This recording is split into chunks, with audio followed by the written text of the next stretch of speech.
Ethiopia election 2026, Tigray excluded and on edge. There is not a single delegate in Ethiopia's outgoing lower house of parliament, known as the House of People's Representatives, nor in the upper house, the House of Federation, currently representing the embattled Tigray region. Missing out on another election in 2026 will bring Tigray's total absence from the political arena in Addis Ababa to a full decade. Many wonder where this leaves the region, as tensions appear to flare up again. Can we still say with certainty that Tigray is part of Ethiopia? I am not sure, says Alemayehu Fentah, a fellow at the Center for Constitutional Democracy at the Indiana University Maurer School of Law. Others seem to share a similarly despondent view of the situation, or worse. Ethiopia's federal government is legally mandated to ensure and facilitate the representation of Tigray in its federal institutions. Leaders of ASEAN nations to meet with Putin at June summit in Russia. Notifications can be managed in browser preferences.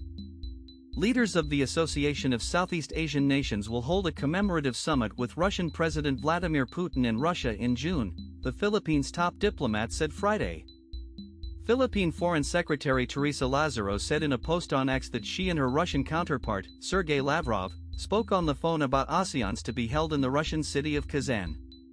The Russian embassy in Manila said that ahead of the June 17 to 18 summit, Lavrov and Lazaro discussed the prospects of expanding Russia's strategic partnership with ASEAN.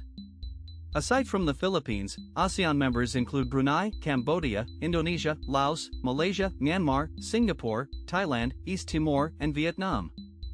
Most ASEAN state members voted to support a United Nations General Assembly. Trump endorses Pashinyan ahead of Armenia's high-stakes, historic elections. U.S. President Donald Trump expressed on Thursday his complete and total endorsement for re-election of Armenian Prime Minister Nikol Pashinyan in the upcoming election, the first time a U.S. president has endorsed a candidate in a country on Russia's regional orbit. In a post on his Truth Social network, Trump called Pashinyan a great friend and leader, adding that he is making his country strong, wealthy, and very secure ahead of Armenia's decisive elections on June 7, fiercely contested between the Armenian premier's camp and the opposing forces supported by Russia. Referring to Pashinyan signing a historic peace agreement at the White House with Azerbaijan's President Ilham Aliyev last year, Trump said that Nikol completely shares my vision of peace and prosperity for Armenia and the entire South Caucasus region. The Armenian PM thanked Trump for the high appreciation, adding the U.S. and Armenian flag. Newsom signs bill to safeguard California elections, citing legitimate anxiety over Trump tactics. California Governor Gavin Newsom speaks to reporters inside the U.S. Capitol in Washington, D.C., on May 20, 2026. California Governor Gavin Newsom has signed a bill to strengthen safeguards for the state's elections ahead of next week's primary, citing what he characterized as legitimate anxiety over potential efforts by the Trump administration and its acolytes to interfere in the democratic process. California will not allow our elections to be commandeered by political intimidation, abuse of power, or chaotic interference from extremists chasing conspiracy theories, Newsom said in a statement following the Wednesday bill signing. This law protects voters, election workers, and the integrity of the democratic process from election deniers who want to undermine democracy.